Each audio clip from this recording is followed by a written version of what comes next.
Fique agora com o programa Papo Sol com José Carlos Toninho. Amigas e amigos da TV Sol, de Indaiatuba e toda a região, nós estamos no canal 48.1 HF, aberto, gratuito, digital e também nas mídias sociais, no Facebook, no YouTube, no Instagram, no endereço TV Sol 48. E hoje a bancada do Papo Sol recebe um filho da terra que tem os seus negócios aqui e que também começou a participar um pouco mais ativamente da vida política da cidade. Tudo bem, Danilo Barnabé? Obrigado pelo convite, Zé Carlos. Tudo jóia. E você, tranquilo? Tudo bem, né? Tá bom. O Danilo Barnabé, vocês viram a altura do homem. O homem mede 2 metros de altura. E está... Vamos ver se daqui a pouco o porte político do Danilo vai ser proporcional à sua altura. Pelo jeito vai, hein? Ele começou quente aí. Mas, Danilo, é o seguinte, você é um moço que já está quase por uma meia-idade aí, né? E você estudou por aqui e acabou indo para a Universidade Metodista de Piracicaba.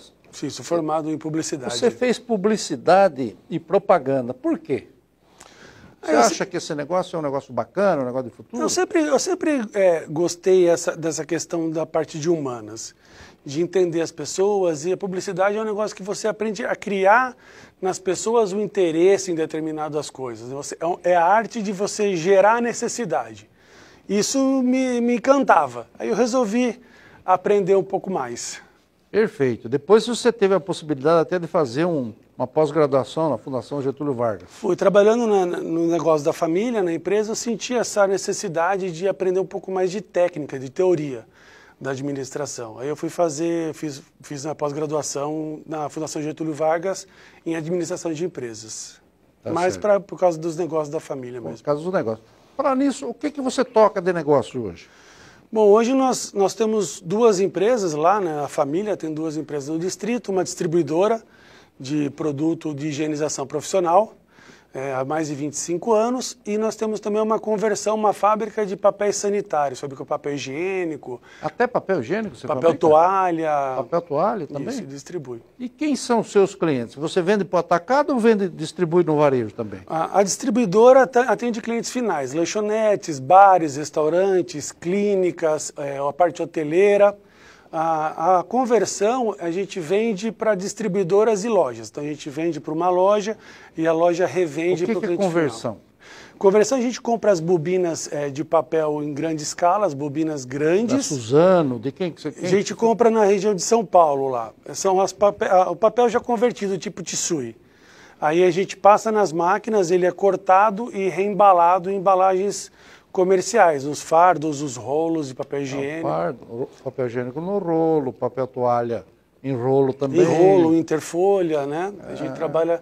então a gente converte da bobina grande para embalagens pequenas. Então, esse é o seu negócio hoje? Sim, há 25 anos. Há 25 anos. Você é moço ainda, mas já está nessa empresa há muito tempo, né? Sim. E aí, o ano passado, você acabou participando um pouco mais da política. Você participava daquele observatório. Isso, observatório social. Ficava dando uma paquerada no que os vereadores faziam na Câmara, é isso? O observatório. Como é que funcionava o observatório? O observatório social foi uma ideia de alguns amigos, há 5 anos atrás, que a gente queria participar, ajudar a sociedade politicamente, mas fora da política. Então o Observatório Social ele surgiu da ideia de a gente exercer a cidadania, acompanhar os gastos públicos, acompanhar as licitações, os contratos, as obras, fazer esse acompanhamento. É um trabalho que o vereador deveria fazer, que toda pessoa pode fazer, acompanhando o portal da transparência. Sempre que aparecia alguma dúvida, a gente questionava a prefeitura, através da lei de transparência, né? Vinha a resposta, e se a gente achava que tivesse alguma coisa que não estava encaixando, a gente notificava a Câmara Municipal, porque é a função dos vereadores de fazer isso. É o serviço do vereador. Então a gente avisava, olha, vereadores, não está legal essa história. E na omissão deles, na inércia deles, a gente comunicava o Ministério Público. Perfeito. e dali para frente... Isso continua, Danilo? Está meio... Com a pandemia, com a crise, a gente perdeu muito mantenedor. Até porque as sessões não são presenciais. E a gente resolveu dar uma amenizada nisso, né? Continuamos atuando, mas não em forma de observatório social, mas pessoa física mesmo. Aliás, você me citou que o poder legislativo é um poder muito importante, embora o pessoal não ache. Né? O pessoal acha que o legislativo não faz nada, que só gasta, que a Câmara dos Deputados só gasta, que a Assembleia de São Paulo só gasta, só tem gasto, e não serve para nada. Quem faz as coisas é quem tem a caneta. Quem tem a caneta é o presidente da República, é o governador, é o prefeito. Não é? E eu até costumo contra-argumentar dizendo, olha, prestem atenção, o poder legislativo, por exemplo, o poder legislativo federal, ele pode tudo. Ele pode fazer lei, ele pode modificar as leis, ele pode alterar até a Constituição. Né? Ele resolve a nomeação de embaixadores, a nomeação de ministro do Supremo. Fale um pouquinho dessa sua visão de que o legislativo é um poder muito importante. Eu acredito que o legislativo é mais importante que o executivo. Né? O legislativo ele cria a regra do jogo. O executivo ele executa o plano de governo, ele administra os recursos, mas quem fala quais são as regras é o legislativo. Então, o legislativo, quando as pessoas eu vejo que se preocupam tanto em votar para presidente, para governador, para prefeito, e acaba deixando de lado a escolha para o legislativo, para o vereador, para o deputado estadual, federal, senador. Então, quando chega o presidente, ou o prefeito, ou o governador, ele é eleito, se ele não tiver uma base boa no legislativo, ele não consegue fazer nada. A gente está vendo hoje o que acontece no governo federal, né? Perfeito. E se você tem um legislativo fraco, também, ao mesmo tempo que ele não se impõe, você vê que o executivo corre nada de braçada, que eu falo. Deita e rola, vamos dizer. É isso aí. Então ele não tem aquele freio da transparência, que é a função do vereador, do deputado, né? Por isso que eu acredito que a população, quando ela começar a votar melhor para o legislativo, independente de quem esteja no executivo, ele vai ter que andar na linha. Só para exemplificar, por exemplo, nós tivemos a eleição para o Legislativo Federal e Estadual há 2 anos e meio atrás. A maioria nem lembra direito em quem votou, não é? Você, por exemplo, você paquera bem, você acompanha bem os candidatos que você votou? Acompanho. Acompanha, né? Acompanho. Você votou em quem? Eu perdi meu voto. Perdeu? Eu votei na Joyce para federal. Na Joyce Hausmann para federal. Traíra. Eu votei no senador, no Major Olímpio. No Major Olímpio, que falecido, já se foi também. E para estadual eu votei na Janaína Barbosa. Na Janaína. A Janaína, ela tem a bipolaridade dela, tem dia que eu concordo, tem dia que eu não concordo.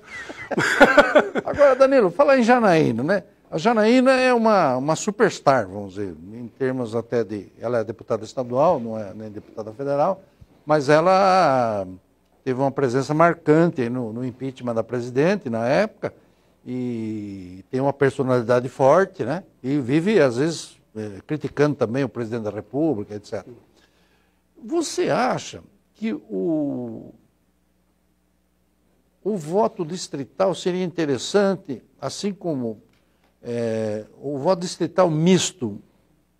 Porque você vota na Janaína, por exemplo, mas ela não está muito presente nas coisas de Indaiatuba e região, não é isso? Eu acho que o ideal é se a gente conseguisse juntar as dois perfis numa pessoa só. Acho que seria ideal. Por que eu não votei em candidato regional? Porque eu acredito que a pessoa ideológica, o voto ideológico, ele traz mais benefício do que o regional. A gente vê alguns... Ele cuida do macro, não vai cuidar do buraco na rua, vai cuidar da política macro. Que eu vejo hoje os deputados se gabando do que traz de investimento. Né? Então, eu trouxe 2 milhões, eu trouxe 5 milhões, eu trouxe 10 milhões... 200 mil, 100 mil, 200... uma entidade. Tá? E isso não precisa... Assim, a cidade é uma cidade rica, Indaiatuba é uma cidade com caixa importante. Então, a partir do momento que você traz uma verba, só que você vota contrário num projeto de lei macro, o prejuízo é muito maior, como teve a votação no aumento do ICMS. Sim. Né? Mas não foi o deputado que aumentou. Lógico que não foi, mas ele aprovou uma lei que deu a possibilidade do governador aumentar. Passou na Assembleia. Então o cara traz 6 milhões para a cidade e toma 2 mil empregos por uma votação errada. Então eu acredito que a função do deputado não é só ser um agiota, trazer dinheiro para a cidade. Ele tem que trazer benefício e possibilidade de crescimento, não só para o município. O município está dentro de um estado, que está dentro de um país. A gente não vive uma bolha.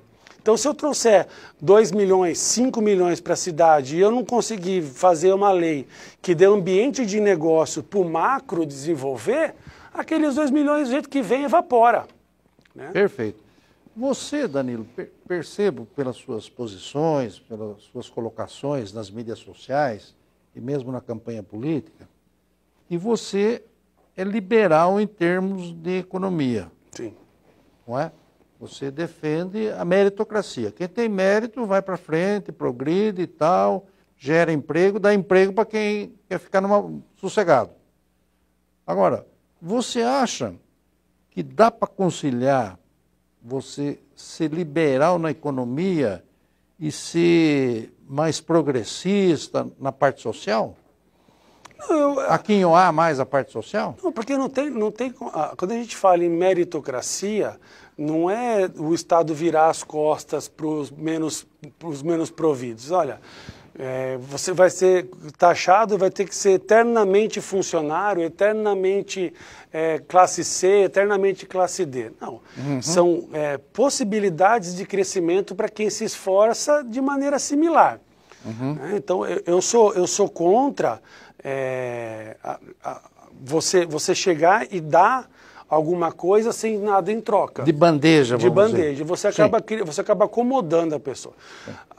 Quando se fala em liberal na economia, o mercado ele tem que ser livre para oferta e procura, mas ao mesmo tempo ele deve ter as agências reguladoras ativas, para evitar que um poder muito forte, um poder econômico de um oligopólio, influencie e barre o crescimento de pequenos empresários. Então você defende que o Estado seja quanto menor possível. Sim. E com agências reguladoras que realmente regulem e controlem, é isso? Que não controlem, que regulem a concorrência. Regule o funcionamento dos diversos... A partir do momento que o Estado diminuir, ele for do tamanho menor e ele for focado no que for responsabilidade dele, que é a parte de saúde, educação, segurança, você deixa de querer se meter em tudo, de querer influenciar em tudo, você acaba diminuindo o peso. Você consegue reduzir a carga tributária. Em vez de você pegar 40% do que você produz e do que você compra e passar para o governo, e o governo manter os luxos e os benefícios, as regalias dele, se esse dinheiro ficasse aqui embaixo, para o trabalhador mesmo. Então, dos R$1.000 que ele ganha, ele não vai ter um poder de compra de 600, ele tem um poder de compra de R$800, para ele já é muito melhor. Ele consegue ter uma qualidade de vida melhor. É isso que eu acredito no liberalismo econômico. Liberalismo econômico. Na sua opinião, a Eletrobras já devia ter sido privatizada faz tempo, então? Tudo. A Petrobras também? A Petrobras também. Petrobras também. E os bancos? Eu acho que banco não. O banco público, é importante você ter um banco... Um banco público. Uma Caixa Econômica Federal. Porque ela consegue... Parece que o consenso é esse, né, Danilo? Também porque a Caixa Federal seria uma espécie de um regulador do mercado, com relação a juros. Eu acredito que eles têm que ficar, até para você liberar crédito para as pessoas que têm menos capacidade de pagamento. Sim. Para crescimento, para ter sua casa, ter suas coisas. Né? Fazer os programas de casa popular, de financiamento. E questão de juros também, né? E regular os juros. Por falar nisso, nós já entramos, depois nós vamos entrar em vários outros assuntos. Por falar nisso, como é que você está vendo o Paulo Guedes na economia? O Paulo, com essa questão de manter o juro baixo, você acha que ele está encontrando o caminho? Eu acho que ele teve uma infelicidade, o mundo inteiro teve uma infelicidade dessa pandemia. Com essa pandemia, é verdade. E o planejamento foi para água abaixo, teve que recalcular a rota, como diz o GPS, né? recalcular a rota. Eles tiveram que se... A inflação está vindo no mundo inteiro. Eu estava vendo hoje, nos Estados Unidos, o combustível, a inflação lá, estão passando apertado lá, o governo Biden também. Sim. Então eu acredito que deu uma atrasada no projeto. Quer dizer, o projeto ficou meio atrasado. Ficou. Você acha, depois do intervalo nós vamos voltar mais precisamente, eu vou deixar essa pergunta no ar. Você acha que essa equipe que está aí, ela precisa ter a oportunidade de ter um segundo mandato? Eu acredito. Com Bolsonaro na cabeça? Eu acredito que sim. Eu acredito que Você acha que o presidente está indo bem dentro do que é possível? Dentro da realidade mundial. Dentro da realidade mundial, ele está tocando a bola, está segurando a onda. Tanto é que no Brasil foi um dos países que menos caiu o PIB durante a pandemia. O Brasil está numa posição de destaque no nível mundial aí, né? Perfeito. Uma coisa que está previsto logo no preâmbulo da Constituição brasileira é a questão da desigualdade e a questão da erradicação da pobreza. Você acha que esse assunto, tirando o negócio da pandemia, né? A pandemia acabou com tudo quanto é planejamento. Mas você acha que nós estamos melhorando nisso ou está meio empacado essa história da erradicação da pobreza? Eu acho que está, porque o caminho que o Brasil está escolhendo para erradicar a pobreza não é um caminho que eu acredito ser o melhor. Se você fosse deputado federal, o que você iria defender em termos de política para a erradicação da pobreza? Educação. Educação. A gente tem que investir muito na base da educação, ensino técnico, formar profissionais. Quem tem empresa sabe a dificuldade que é hoje encontrar profissional qualificado no mercado. É o que falta para o Brasil crescer, é uma base treinada e com educação forte. Se você vê como os jovens hoje escrevem, dá desespero. É uma loucura. Eles não dominam a própria língua. É difícil pegar uma parte que exige uma qualificação mais... Você acha que, fazendo um exemplo aqui de Indaiatuba, nós lá atrás trabalhamos muito nisso. Com a FIEC, com a FATEC, com o SESI, com o SENAI, Indaiatuba seria um bom protótipo para essa política que você defende, né? Sim, com certeza. Aqui a gente investiu, depois que se investiu forte em educação, a gente viu que trouxe empresas, vieram muitas empresas para cá. Veio muita gente para cá.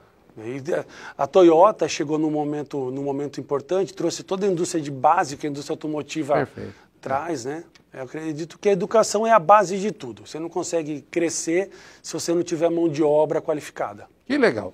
Esse é o Danilo Barnabé. Nós vamos fazer um pequeno intervalo e já voltamos já com o Danilo Barnabé. Por enquanto eu perguntei o que ele acha, se ele fosse.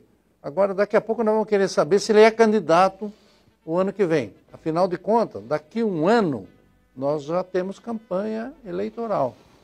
Nós já temos uma campanha pintando aí para presidente da República, para governador do Estado e para 1/3 do Senado e para os deputados, tanto federais quanto estaduais. Eu vou querer saber do Danilo o que ele está planejando, o que ele quer influenciar ou se ele vai participar diretamente no próximo ano. Até já. Você está assistindo o Papo Sol com José Carlos Tonin.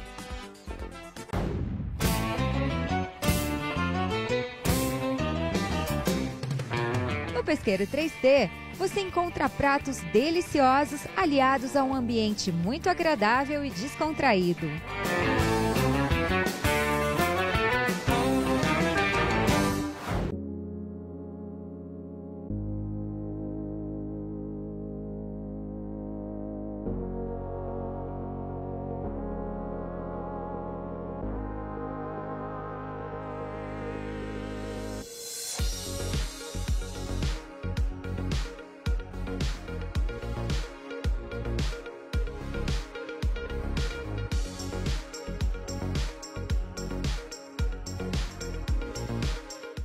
Para ter bons momentos com quem você gosta, ter saúde e segurança é fundamental. Os planos Flex do AOC têm tudo o que você precisa para cuidar da sua saúde e da sua família também. São planos para pessoa física e empresariais, com opção de coparticipação dos valores, além de muitos outros benefícios. Venha para o AOC e aproveite a vida com mais tranquilidade. Fale com a gente e saiba quais as melhores condições para você. AOC, sua saúde em primeiro plano.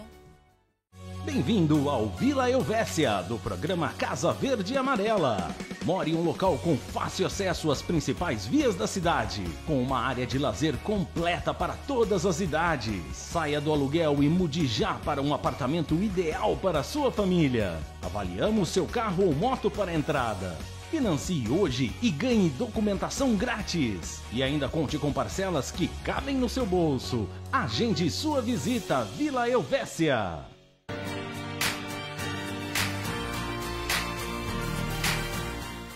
Se você procura móveis para a área externa da sua casa, a Greenhouse tem peças exclusivas que unem conforto, elegância, funcionalidade e design exclusivos. Greenhouse, qualidade e design que duram.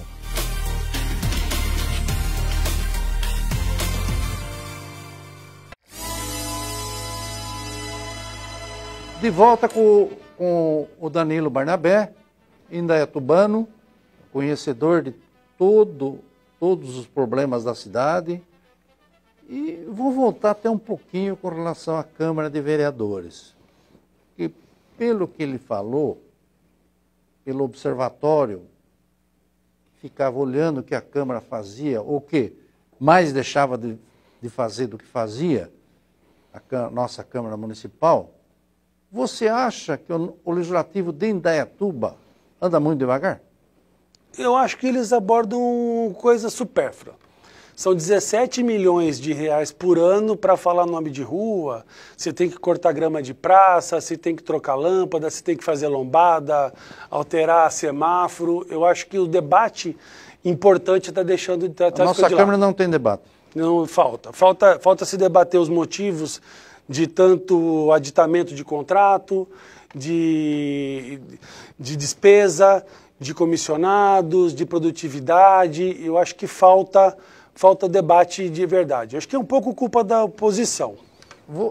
Um pouco culpa da oposição. Mas não tem oposição? Como é que faz?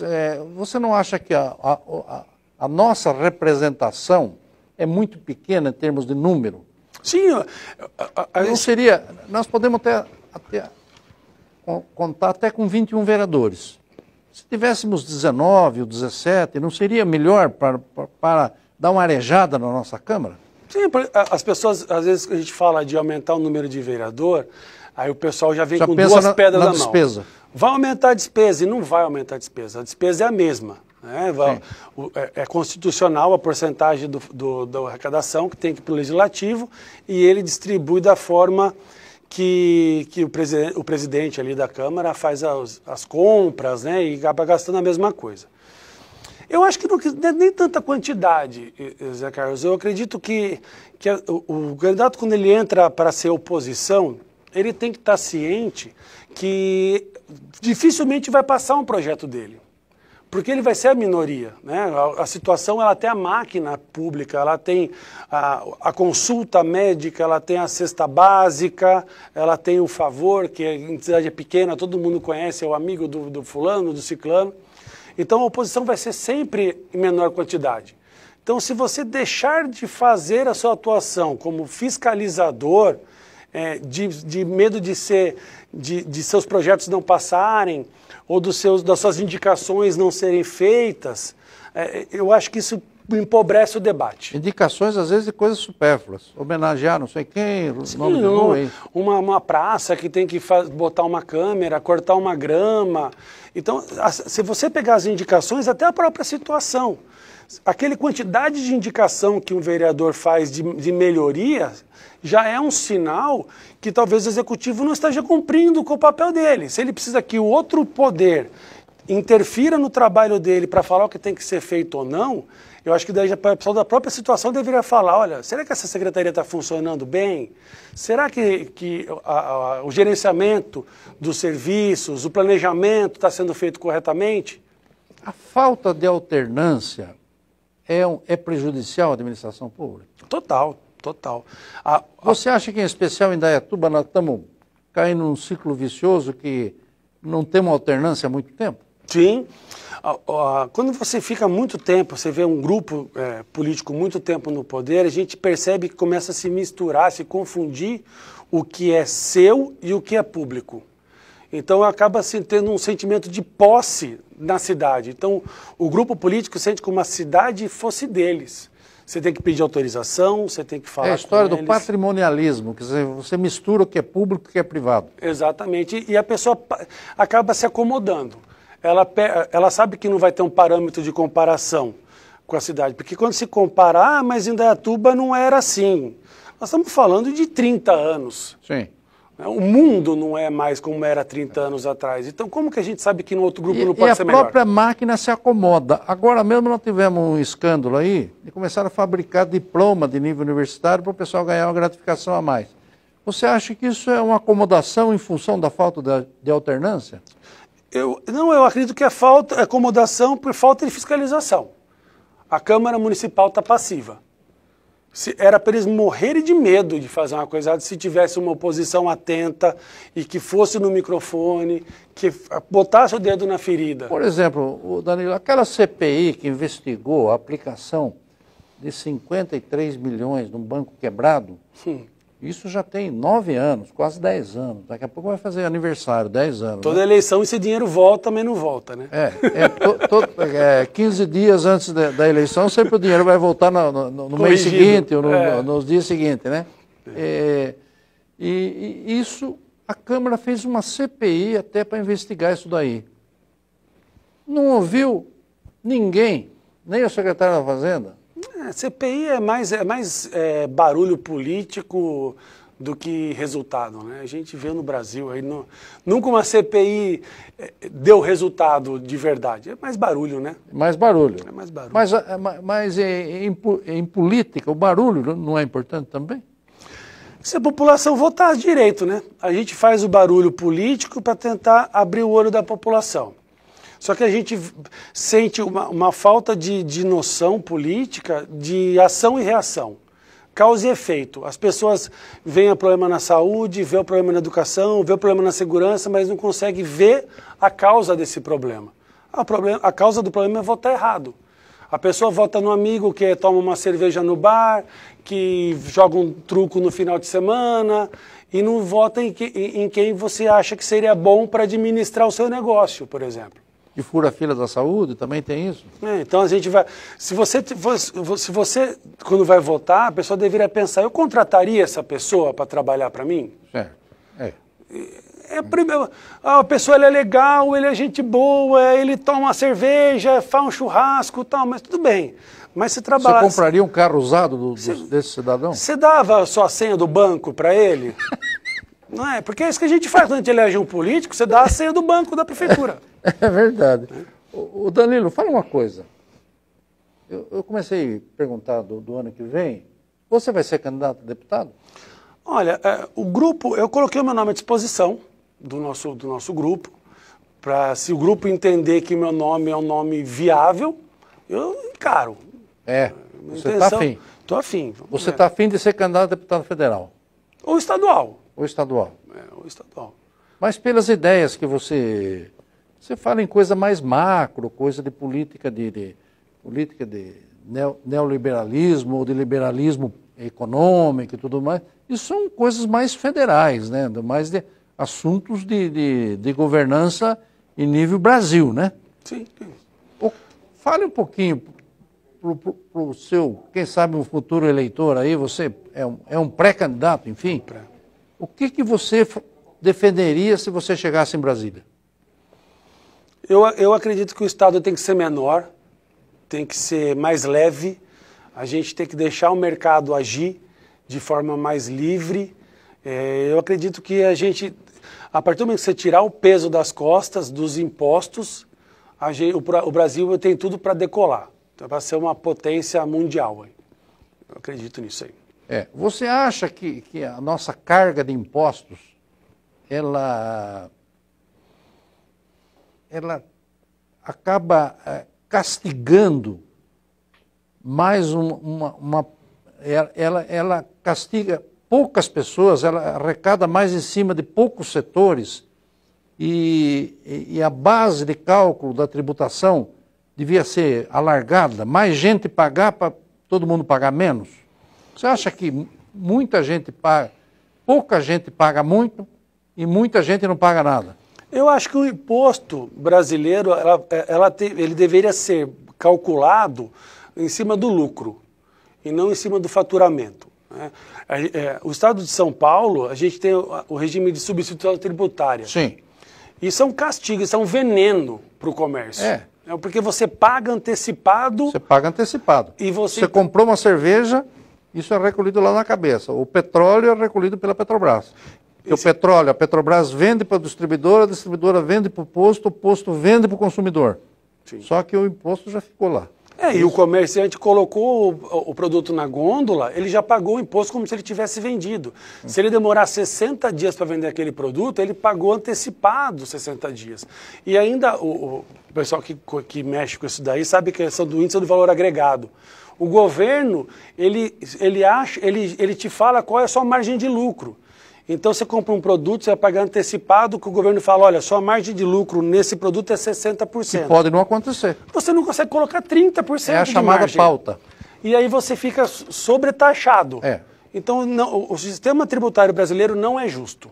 E quem paga sempre é o consumidor final, o cara que pega o produto na gôndola. Especialmente no petróleo acontece muito isso. Quer dizer, eles estabelecem uma margem que nem sempre acontece. Porque depois a concorrência briga e não acontece aquela margem. Mas o recurso já foi arrecadado. Já foi. Agora, pro posto de gasolina não tem problema, porque ele vai passar para quem vai na bomba.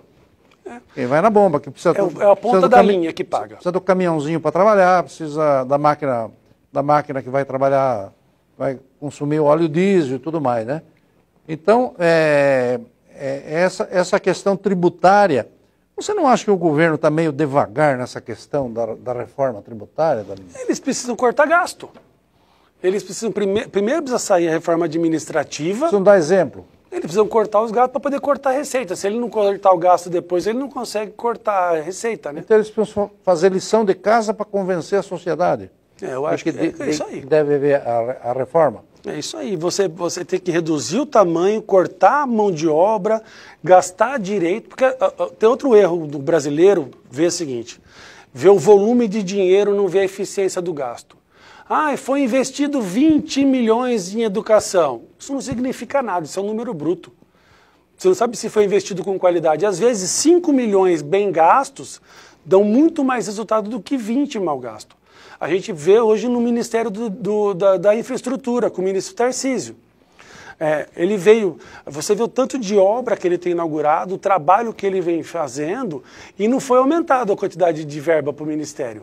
Ele está gastando melhor. E isso deve acontecer de ponta a ponta, nos estados, nos municípios. A gente parar de ver o quanto foi gasto e focar mais em como ele foi gasto. Você acha que o ministro da Infraestrutura, o Tarcísio, ele é eficiente? Demais. Ele é tocador de obra? Demais, demais. Estão falando que ele vai ser o vice do Bolsonaro, você acha isso também? Cada hora falam que ele vai vir para candidato a governador de São Paulo, vice. Eu acho que ele não tem característica de ser político. Ele é técnico, ele é um trator de trabalhar, mas eu acredito que seria um desperdício o Tarcísio vir para a política. Você acha que o Tarcísio podia ficar na área técnica mesmo? Pelo menos o próximo mandato. Pelo menos até o próximo mandato do Bolsonaro. Você falou em candidato a governador de São Paulo. Você, pelo jeito, já sinaliza que tem candidato a presidente. Quer dizer, hoje eu acho que você está com tendência de que o Bolsonaro deve ter uma segunda chance para realizar aquilo que ele imaginou, tá certo? Sim. Perfeito. Pegar o pós-Covid aí. Pegar o pós-Covid, porque ele pegou só roeu o osso, quem sabe ele vai ter um espaço para trabalhar melhor mais 4 anos à frente. E para governador de São Paulo, quem é o seu candidato a governador hoje? A gente não sabe quem virá de candidato. Sim. Eu estou entre o Abraham Weintraub, que eu acredito que foi o ex-ministro da Educação, ele é um cara de direita e eu acho que precisa dar uma balançada, ou o príncipe Luiz Felipe. Ah, o herdeiro da família real. É, o princeso. O princeso. O Dom Felipe de Orleans e Bragança. Isso, eu acredito, eu acho ele um cara mais Eu centrado. não sei, fala um pouquinho da formação do príncipe. Eu nem sei, o príncipe é formado em quê, você sabe? Não sei, eu acho que é administração, se eu não me engano, Administração, economia, ele tem bastante... Mas você acha que os posicionamentos do príncipe são bons? Eu acho ele mais comedido, são perfis diferentes. Porque né? aí a gente ouve falar do próprio João Dória, que está com uma rejeição, parece que significativa, né? Qual é essa explicação da rejeição do João Dória? O João Dória parece que na questão da vacina ele foi atrás, ele tentou ajudar e tal. É só antipatia mesmo ou ele é bola murcha? Você analisa o governo do João Dória? O João Dória ele trouxe a política muito para o centro do meio da pandemia. Eu acho que ele fez uma propaganda exagerada. Ele poderia ter sido um pouco mais comedido. Ele entrou numa linha de atrito com o governo federal e o governo federal comprou essa briga. Aí a gente trouxe para o debate mais isso ele atrapalhou política. muito. Atrapalhou. Acho que ele trouxe a política muito para o foco. E aí ele deveria ficar na segunda... Você acha que ele está com uma ansiedade exagerada de ser presidente da República, é isso? O fato dele nunca ter sido nada. O pai dele foi deputado federal, tudo bem. Mas ele nunca tinha sido nada. Ele, de repente, já virou prefeito, não terminou o mandato de prefeito, já virou governador. Parece que não quer terminar o mandato de governador, já vai deixar o vice. Acho que o sonho dele ele trouxe do DEM para virar presidente da República, é? Eu acho que o sonho dele era, mas ele queimou a largada. Queimou a largada. Eu achei que ele queimou a largada. Ele foi prefeito, não fez nada, ele foi governador, não fez nada, e ele é muito bom de propaganda. Ele é um marqueteiro de primeira, só que ele entrega pouco. Eu acho que ele entrega pouco resultado e faz muito barulho. É muita fala e pouca bala. Eu acredito que por isso que irritou. Eu não votaria nele mais. Eu votei nele para governador porque estava... E votei triste. Você votou contrariado, chateado. Nele? Votei porque estava entre ele e o Márcio França e eu achei que ele fosse o menos pior. Sim. Porque o segundo turno você tem que decidir, né?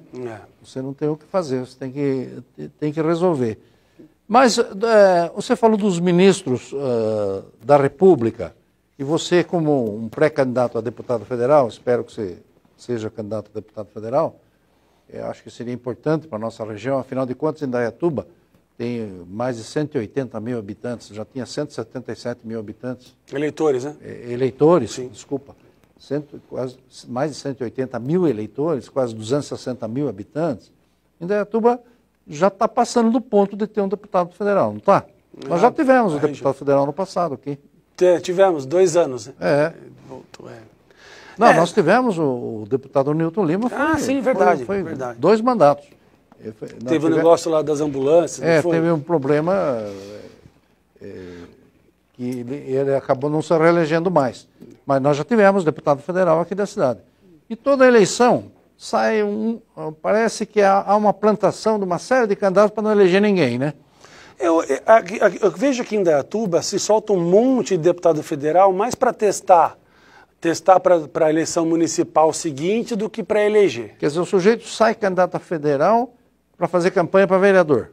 Ou para testar o nome para ver se ele é viável virar candidato a prefeito. Pelo grupo deles, né? Pelo grupo da situação. Então se solta 5, 6 nomes para ver a viabilidade e para ver se surge um nome para a próxima eleição. Para ser vice, para ser... Em vez de centralizar, focar as forças e botar um nome para ser eleito. Porque o candidato a prefeito normalmente já está decidido, é para ser o vice só, né? Entre eles já está certo. Olha, esse papo com o Danilo está muito agradável, muito legal. Ele é bem descontraído e bem para frente, e fala o que sente, não tem compromisso com ninguém, está aí para falar o que é importante.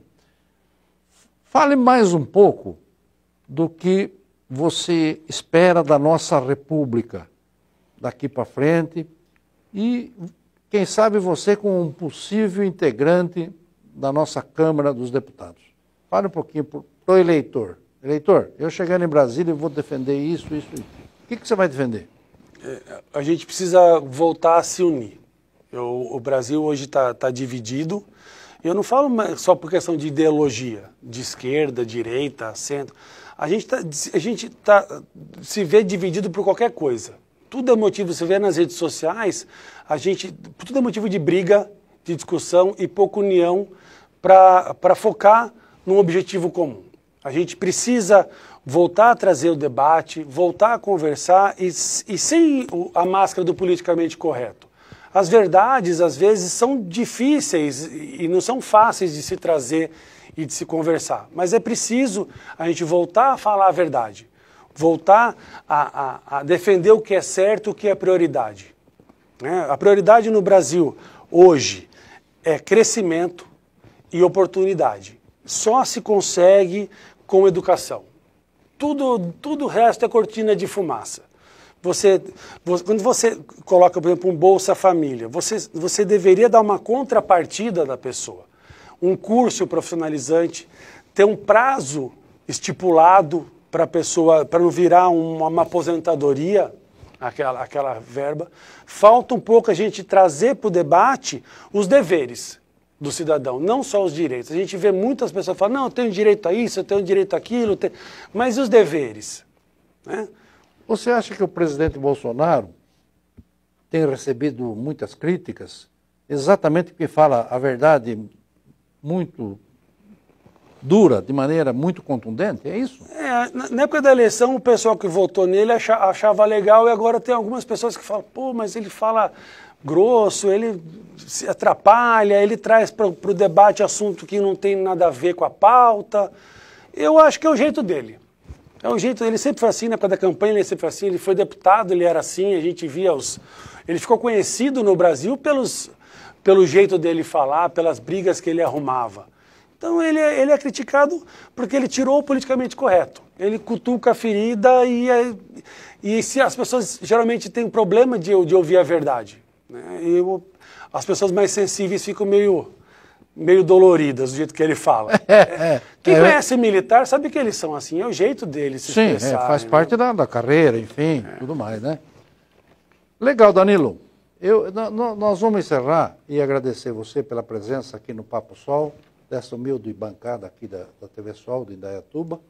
Nós somos a única emissora autorizada a funcionar pelo governo federal, pelo Ministério das Comunicações. E nós retransmitimos a programação da TV Brasil do governo federal. 24 horas, sem nenhum custo para o governo federal. Todos os custos são bancados pela nossa fundação, para transmitir as notícias que interessam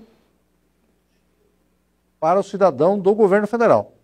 Notícias boas ou notícias não tão boas. Quem vai avaliar se interessa as notícias são os eleitores, são os moradores da cidade, mas a gente faz o nosso papel de retransmitir. E fazemos também uma programação local, tentando retratar o que acontece na cidade e as pessoas que constroem a grandeza da nossa cidade. Hoje nós estamos aqui com o Danilo Barnabé, que é um pensador político, além de empresário, que dá emprego, que vende, que recolhe imposto e que cumpre a sua obrigação e que saiu do conforto da sua casa para ir pedir voto, para ir para a rua, para fazer uma boa votação, como já fez para vereador agora.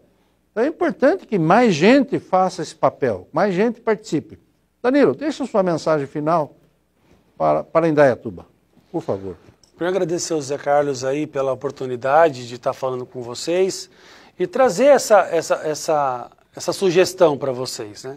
Os espaços na política, eles vão existir sempre, eles existem e vão existir sempre.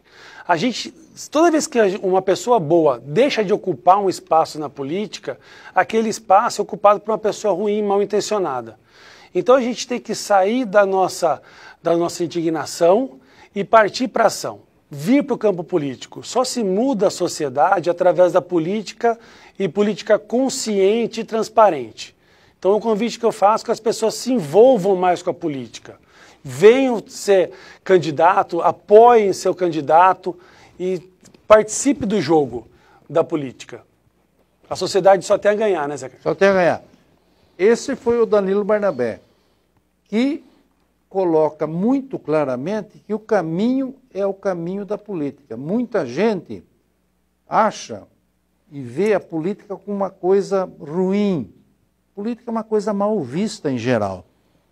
Mas ele já percebeu que se os bons, e outro dia até nós falamos aqui de uma antiga frase do Martin Luther King, que o que mais deve nos preocupar às vezes não é o barulho dos maus, mas o silêncio dos bons.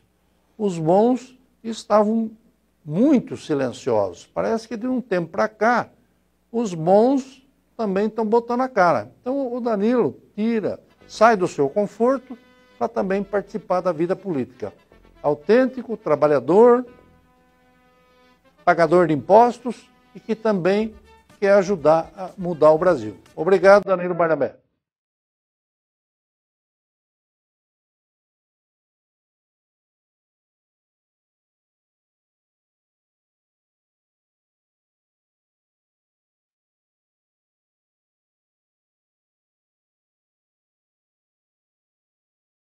Você acabou de assistir o programa Papo Sol com José Carlos Tonin.